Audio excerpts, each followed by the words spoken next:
Let me say something that might sting. Sometimes the loneliest place in the world is inside a friendship that's slowly dying. You can sit across from someone you've known for years. You can laugh. You can text every day. You can post pictures together and still feel an ache in your chest that whispers, they don't really see me anymore. We don't talk about this. We don't post about it. We don't grieve it publicly, because friendship is supposed to be the safe place, the forever place, the no matter what place. But here's the lonely truth no one tells you. Not all friendships are meant to last forever, and outgrowing someone doesn't make you cruel. It makes you human. We've romanticized loyalty to the point that we confuse it with self-abandonment. We stay, we shrink, we silence parts of ourselves just to keep the peace, just to keep the history, just to avoid the unbearable guilt of being the one who changes.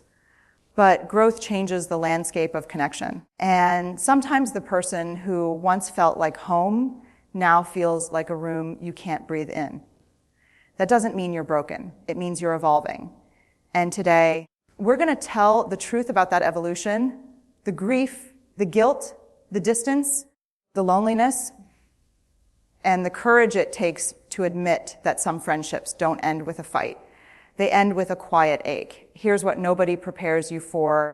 You can lose a friend and still see them alive, posting, laughing, thriving, just without you. And somehow that hurts more. There's no funeral, no casseroles at your door, no permission to mourn. The world doesn't recognize friendship breakups as real grief. But your nervous system does. Your heart does. You scroll through old pictures and feel that tightness in your throat. You replay inside jokes that no longer exist. You remember who you were when you were together, and you realize you're grieving not just them, but that version of you. We minimize it. It's not that serious. People grow apart. It's just a friend. But let me tell you, something honest and uncomfortable, friendship loss can cut deeper than romance. Because friends hold our becoming. They witness our messy middle. They sit with us in sweatpants and tears and secrets. They see the unpolished parts. And when that connection shifts or disappears, it can feel like someone quietly erased a chapter of your life. The hardest part, there's rarely closure. Sometimes it's just unanswered texts. Sometimes it's subtle distance. Sometimes it's realizing you're the only one trying, and you're left holding invisible grief in a world that tells you to just move on. But grief doesn't disappear just because it's inconvenient. If you felt that ache, that silent heartbreak over a friendship, you are not dramatic. You are grieving something real, and real grief deserves real compassion. Now let's talk about the guilt no one wants to admit. What happens when you're not the one who was left? But the one who changed. Growth is beautiful. But it is also disruptive. You start setting boundaries. You stop gossiping. You no longer laugh at jokes that feel cruel. You choose therapy over drama, peace over chaos, and suddenly the dynamic shifts. The conversations feel shallow. The energy feels heavy. The connection that once felt effortless now feels forced. And you think, what's wrong with me? Nothing is wrong with you. But here's the lonely truth. When you evolve, not everyone evolves with you. And that realization can feel devastating because loyalty whispers stay the same. But growth demands become who you are. Sometimes you sit in silence next to someone who once felt like home, and you realize you're shrinking just to stay comfortable. You're dimming your self-awareness. You're swallowing your boundaries. You're pretending not to notice the misalignment. And it's exhausting. Outgrowing someone doesn't mean you think you're better. It means you're different. And different can feel threatening, not just to them, but to you. Because if you admit the friendship no longer fits, you have to face the grief, the confrontation, or the distance that follows. So you stay a little longer. You try a little harder. You ignore the quiet truth inside you. But eventually, your nervous system starts screaming what your mouth won't say. I can't keep abandoning myself to keep this connection alive. And that moment, that's where courage begins. Let's talk about something uncomfortable. Sometimes friendship turns into comparison, and no one says it out loud. It starts subtly. they get the promotion. You clap, but your stomach tightens.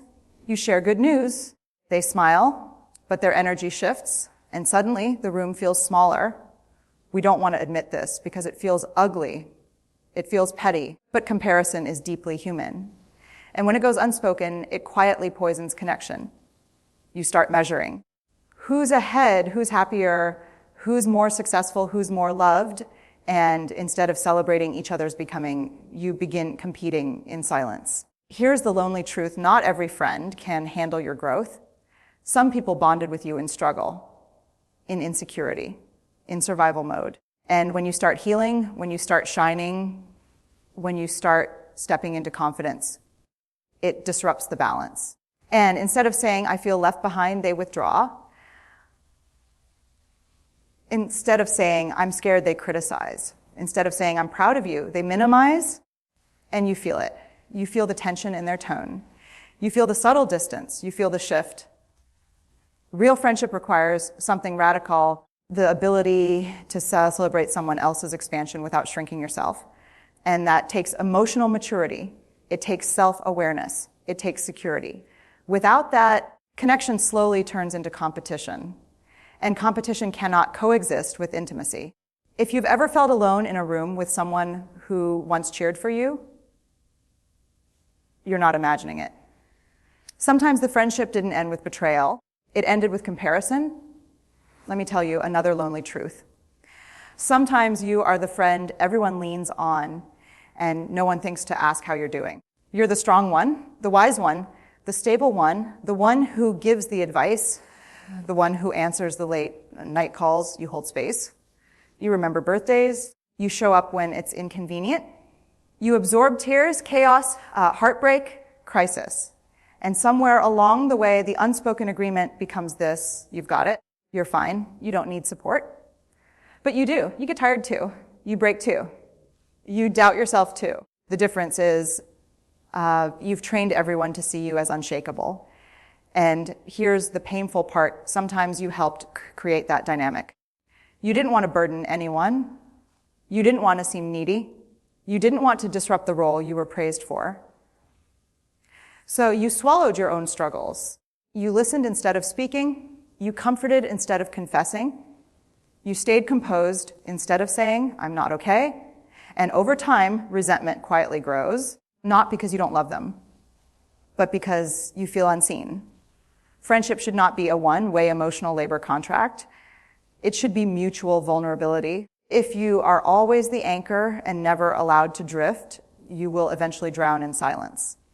And the loneliest realization. Sometimes the people you show up for the most don't actually know you at all, because you never felt safe enough to let them see you fall. There is a specific kind of loneliness that doesn't come from being alone. It comes from being misunderstood by the people who claim they know you best. You try to explain why something hurt you. They say you're too sensitive. You express a boundary. They say you've changed. You share a fear. They laugh it off. And in those moments, something inside you quietly shuts down, because what you're really craving isn't agreement, understanding. Friendship isn't about thinking the same way. It's about being willing to lean in and say, help me see what you're feeling.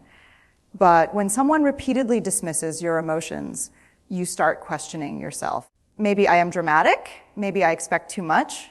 Maybe I should just let it go. That self-doubt is heavy.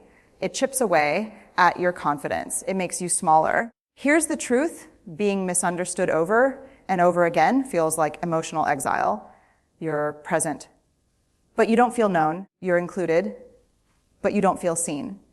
And eventually, you stop trying to explain yourself. You edit your words. You soften your truths. You perform a version of yourself that causes less friction. But connection built on performance is not connection. It's survival. Real friendship requires curiosity. It requires humility. It requires saying, I don't fully get it, but I care enough to try. If you've ever felt alone in a friendship because your inner world was constantly dismissed, hear this clearly. You are not too much. You are simply asking to be understood. And that is not an unreasonable desire. Not all friendships explode. Some of them evaporate. There's no fight. No betrayal, no dramatic goodbye, just a space. The texts get shorter, the calls get rarer. Plans become we should soon instead of actual dates, and both of you feel it. But no one says it, because saying it would make it real. So you both pretend you like each other's posts. You reply to stories. You send the occasional miss you without actually closing the distance. And inside, there's this quiet ache. You remember when you couldn't go a day without talking, when silence felt unnatural, when you were the first person they called. Now weeks pass. And the truth, the slow fade hurts in a different way because it leaves you in limbo. You don't know whether to fight for it or let it go. You don't know if they're busy or drifting. You don't know if you matter the same way anymore. So you analyze everything. Was it something I said? Did I miss a moment? Should I reach out again? And sometimes the hardest part is accepting this. Some friendships don't end because someone did something wrong. They end because seasons change. Priorities shift. Identities evolve. Paths separate. But we don't talk about how disorienting that is, how it feels like losing a piece of your daily rhythm, how it forces you to confront the reality that not everyone is meant to walk with you forever. The slow fade is quiet. But quiet endings can still break your heart. Let's be honest about something we rarely admit. Sometimes the only reason a friendship still exists is history. You've known each other for years. You've survived breakups together. You've shared holidays, secrets, inside jokes that no one else understands. And that history feels sacred. But history alone cannot sustain intimacy. You sit together and talk about remember when. You replay old stories. You laugh about who you used to be. But when it comes to who you are now, there's silence. Because maybe your values have shifted. Maybe your priorities have changed. Maybe your dreams no longer align. And instead of building new memories, you keep clinging to the old ones.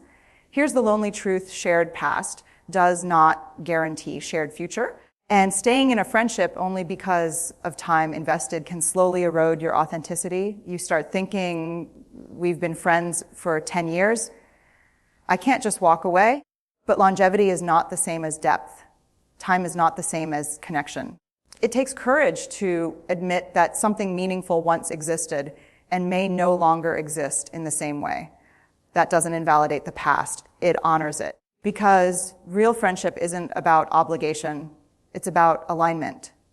And sometimes the bravest thing you can do is stop forcing a connection that only survives in memory. It's heartbreaking to realize history is the glue. But awareness is the first step toward choosing relationships that fit who you are now, not just who you used to be. Here's the part no one talks about: letting go doesn't make you a failure. Walking away from a friendship, even a long-standing one, is not a betrayal. It's an act of self-respect. It's choosing to protect your emotional space. It's deciding that your growth matters more than comfort. The truth is, you can care deeply for someone and still recognize that the connection no longer nourishes you. You can honor the love you shared and still release it. You can keep the lessons and the laughter and still say goodbye. But letting go requires courage. It requires standing in the ache of grief without trying to fix it. It requires feeling the guilt and resisting the pull of obligation. It requires sitting with your own nervous system and saying, this is hard, but I deserve alignment. It also requires compassion for yourself and for them. Compassion that doesn't cling, doesn't control, and doesn't plead for what has naturally drifted away. Compassion that whispers, I see you. I honor what we had, but I must walk forward on my own path. Here's the hidden truth: releasing someone does not diminish your love. It magnifies it. It honors the beauty of what was while making space for what is to come. And when you finally let go without regret, something remarkable happens. You reclaim yourself. You rediscover emotional freedom. You give yourself permission to cultivate friendships that reflect who you are today, not who you were yesterday. You learn that ending a friendship is not a loss. It is a declaration you are worthy of connection that truly sees you and brave enough to choose it. Here's the final truth about friendship no one talks about. It's not about quantity. It's not about history. It's not about appearances or obligations.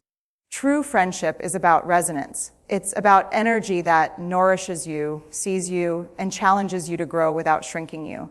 It's about being witnessed, honored, and loved fully and unapologetically. When a friendship fades, it is not always a failure. It is a mirror showing you what you need to thrive. It is an invitation to step into honesty with yourself and with the people you allow into your life. Yes, letting go hurts. Yes, it can feel like a fracture in your identity. But the courage to release what no longer serves you is one of the bravest acts of love you will ever give to yourself and to the other person. You will grieve, you will question, you will feel lonely. And that is okay. That is part of honoring the depth of connection you once shared. But then slowly, space opens. Space for friendships that resonate, space for growth, space for joy without compromise.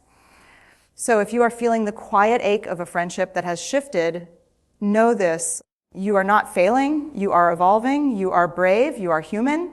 And the beautiful unspoken truth is this: the friendships that are meant to remain will rise to meet you in alignment, in honesty, and in love that feels effortless. Because the real gift of friendship is not holding on forever. It's knowing when to let go and trusting that what is meant for you will stay. This is the lonely truth, and it sets you free.